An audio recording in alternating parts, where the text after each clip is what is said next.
qué consiste hoy la investigación de medicamentos? Primero tiene una fase de desarrollo preclínico.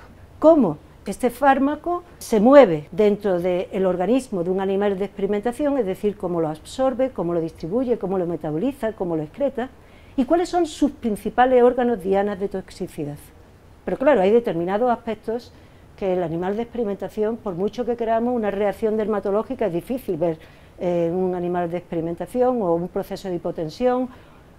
Cuando tenemos certezas de que este fármaco va a ser útil, se produce la autorización de este producto en fase de investigación clínica. Se hace una aplicación a la Agencia del Medicamento y le otorgan la posibilidad o la luz verde para ser utilizado por vez primera en el hombre. Y esta vez primera es una primera vez delicada, evidentemente, porque el desconocimiento, aunque venimos de fases previas que en el animal de experimentación, con una toxicidad aguda y crónica, que dependiendo del uso que se vaya a dar de este fármaco se puede prolongar durante muchos años, esta primera fase se hace fundamentalmente en voluntarios sanos y además en un número pequeño.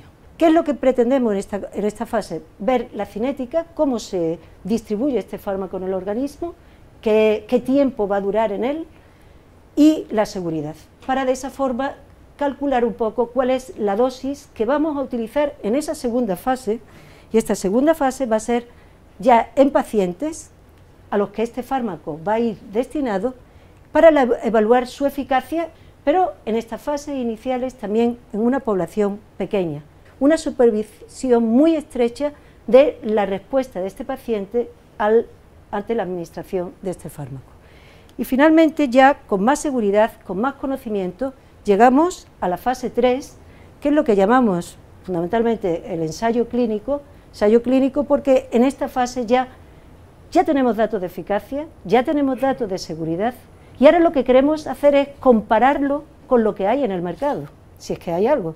Finalmente, si todo va bien y el producto es seguro, es eficaz y tiene calidad, está bien empaquetado, el prospecto se define, se ajusta el precio y se procede a la autorización de la comercialización de este fármaco. Que este desarrollo de medicamentos, como he puesto aquí, es un proceso largo, es un proceso arriesgado y es un proceso costoso. Es largo, fijaros, en los 60 era aproximadamente 8 años la duración total de este proceso. Hoy puede suponer aproximadamente 16 años. 16 años de investigación fundamentalmente por la prolongación de estas fases clínicas, la fase 1, la fase 2 y la fase 3. De 10.000 moléculas que se diseñan, solamente una va a alcanzar el mercado farmacéutico. Y fijaros, si vemos aquí durante la fase del desarrollo, aproximadamente 10 moléculas entran en la fase 1 y nuevamente solamente una alcanza el lanzamiento. Y finalmente, fijaros, es un proceso costoso. Y si el coste viene fundamentalmente, fijaros, determinado por esta fase clínica, porque las autoridades sanitarias exigen cada vez más acopio de información sobre este nuevo producto, de tal forma que las pruebas a hacer en un sujeto durante la fase 2 se han duplicado, y igualmente durante la fase 3. Cuesta, pues, para hacernos una idea, 10 fármacos puestos en el mercado, pues sería el equivalente al coste sanitario de Andalucía durante un año. Es realmente un coste impresionante que asume, pues, la industria farmacéutica. La investigación es importante y que esta fase clínica, de desarrollo clínico, tiene que ser hecha en pacientes o en voluntarios sanos. Nosotros tenemos que garantizarle sus derechos y que además su bienestar, su seguridad también está absolutamente salvaguardada. Tenemos también casos y ejemplos en investigación clínica de abusos, los casos trágicos y tan horrorosos y espeluznantes y hechos por los médicos nazis en sujetos que estaban privados de libertad en los campos de concentración, fueron juzgados en Nuremberg y se establece un código, el código de Nuremberg, donde prevalece absolutamente, y es la primera vez además que se introduce el factor ético en la investigación, un consentimiento de una persona que tiene que ser voluntario y de una persona que es competente y que lo da además por escrito. Pone la primacía del sujeto en investigación por encima de cualquier otra consideración, por encima de la ciencia, del conocimiento científico en general y por encima de la extrapolación de ese conocimiento a la sociedad. Otra investigación que no lo haga así no es ética y no puede llevarse a cabo. Pero la sociedad médica lo entendió como que eran unos criminales de guerra juzgados. Que esto fuera del contexto de guerra no se iba a dar. La más infame investigación médica nunca antes realizada. A esta población negra pues quisieron estudiar la historia natural de la sífilis, ver cómo evolucionaba la sífilis, en un momento que además se le privó de tratamiento con penicilina cuando ésta ya era eficaz y se sabía que era eficaz para la sífilis.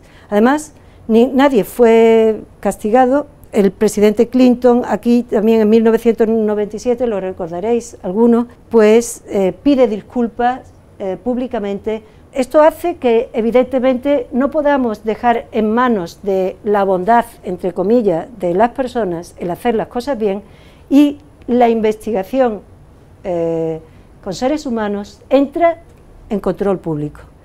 Se edita, se publica el informe Belmont, en el que se establecen los principios éticos fundamentales que tienen que garantizarse durante cualquier investigación en el que el ser humano participe. Y estos principios son el principio de autonomía y beneficencia y el principio de no maleficencia y el de justicia. Pues se han llevado al cine en diferentes películas. Autonomía, el paciente tiene que ser autónomo, competente para otorgar su consentimiento para participar para cualquier uso de material biológico o de los sujetos. De otra parte está el principio de beneficencia, es hacer el bien. Yo puedo hacerte el bien siempre y cuando tú consientas a que yo te haga ese bien, pero no es un principio exigible. Por lo tanto se dijo, no, beneficencia está bien, pero lo que es importante y se exige es no hacer daño, no maleficencia.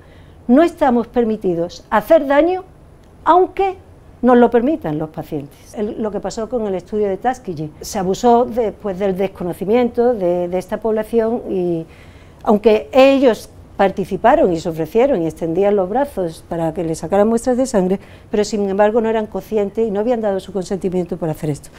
No maleficencia, primum non nocere, esto es el acto médico por autonomía. Lo primero es no hacer daño, después curar o remediar o sanar en la medida de lo posible. Y finalmente otro principio importantísimo y exigido es el principio de justicia. Carga que supone la investigación, ¿quién la sufre? La tienen que sufrir aquellos que se pueden beneficiar de ese tratamiento. Y es el ejemplo de esta película, El jardinero fiel.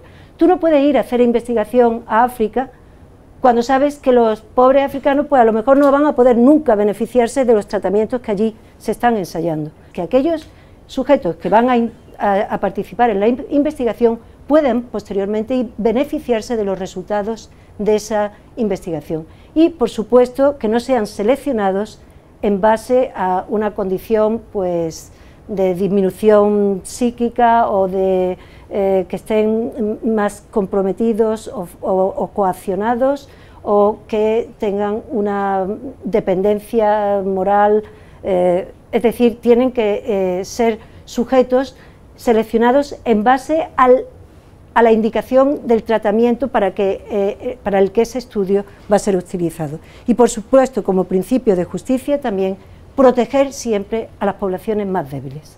Por ejemplo, a las mujeres en África, pues que sus maridos las obligan a ir allí y además si dan dinero por participar en esta investigación, es que no son libres para participar en este tipo de investigación. Por lo tanto, los pacientes han sido los héroes, yo diría.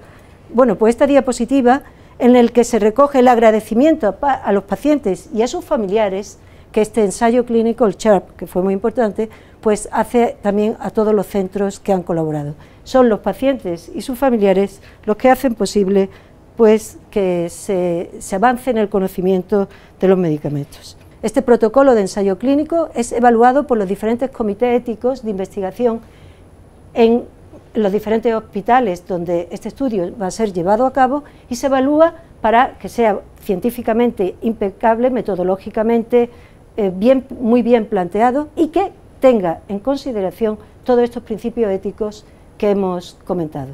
La evaluación de este protocolo la hace un comité ético que lo componen diferentes profesionales de medicina, personal lego, y quiero decir que al menos 2 miembros ajenos a las profesiones sanitarias. Luego, nuevamente, la sociedad está aquí también en la toma de decisiones. Este protocolo va a un comité ético de referencia que emite el dictamen a la Agencia Española del Medicamento, lo evalúa y da la luz verde para poder hacerse este estudio. Una vez que el fármaco se lanza al mercado, fijaros que previamente pues, han podido participar en el estudio 3.000, 4.000 pacientes, 5.000, ya hay ensayos que llegan hasta 20.000 pacientes. ¿Cuál es la seguridad de este medicamento? En las condiciones reales de uso, en las condiciones de práctica clínica, que son pacientes pues, más ancianos, deteriorados, con procesos médicos asociados o con otros fármacos tomados conjuntamente que se pueden producir interacciones. Tenemos que evaluar la seguridad en condiciones de práctica clínica real y además la posibilidad de identificar usos alternativos. Yo diría, el ácido acetilsalicílico se introdujo en el mercado como antiinflamatorio y hoy se utiliza como antiagregante. ¿Cómo se lleva a cabo esta seguridad post-comercialización? A través de la tarjeta amarilla se identifican las sospechas de reacciones adversas por los profesionales, pero tiene como novedad la posible notificación ahora de los pacientes de reacciones adversas que ellos mismos se identifiquen. Esto ha pasado con las estatinas recientemente. ¿Y por qué es esto importante? Fijaros, durante la fase de comercialización se analizan o se identifican aquellas reacciones más predecibles, que están muy relacionadas con la forma en que actúa el medicamento. Cuando pasa al mercado, aparecen unas nuevas reacciones adversas que llamamos de tipo B, que se llaman idiosincrásicas, porque son impredecibles, que dependen mucho de las características individuales del paciente, fundamentalmente características genéticas, y que pueden ser graves. Pero claro, estas reacciones, para que se identifiquen durante la fase de desarrollo clínico con 3.000 pacientes, no se ven. Si se ven estas reacciones graves antes de la comercialización, el fármaco no está en el mercado. Y es por eso por lo que realmente tenemos, por ejemplo, la talidomida hubiera sido un ejemplo, tener un sistema de farmacovigilancia eficiente y muy activo que recoja toda esta información. Y esto es lo que hace la Agencia Española del Medicamento. Tiene centros regionales de farmacovigilancia en cada comunidad que remiten y vuelcan toda la información en una base de datos centralizada donde se analiza y se evalúa, y existe un comité técnico de este sistema español de farmacovigilancia que después reporta y comunica a otras agencias europeas o a un sistema de farmacovigilancia de la OMS. Nosotros estamos aquí, ¿y qué hacemos nosotros? Nosotros, como grupo que trabaja en la identificación de esas reacciones adversas raras, fundamentalmente a nivel hepático, es nuestra principal área de conocimiento, para identificar y analizar y caracterizar aquellas circunstancias o aquellos factores que hacen a ese individuo, al individuo que sufre una reacción hepática tóxica, es único frente al resto de individuos que toleran ese fármaco y no desarrollan la toxicidad. Hemos establecido una red en Latinoamérica, casos de toxicidad hepática, ya que una única unidad es muy difícil que a lo largo del año pueda identificar, afortunadamente, suficientes casos para identificar y caracterizar esta enfermedad y para después poder hacer estudios de los mecanismos que subyacen en este proceso. Bueno, pues deciros que en Latinoamérica, como no podría ser de otra forma, sobre todo en México, las hierbas allí continúa siendo pues algo mágico en el sentido de que se le tiene mucha confianza por ser productos naturales y son de las primeras causas de toxicidad hepática. Después de la autorización de comercialización de un producto, destacar que hay que monitorizar continuamente cuál es ese binomio, la relación, qué beneficio tiene en la sociedad o frente a esa indicación, frente al riesgo que podemos desarrollar con ese medicamento. La importancia que tiene vuestra participación a lo largo de todo este proceso, un proceso apasionante, ¿no? Es como una aventura en la que nos embarcamos, con riesgo, como hemos dicho. A veces, efectivamente, tiene sus riesgos, pero al que no podemos renunciar y en el que estamos. Muchas gracias.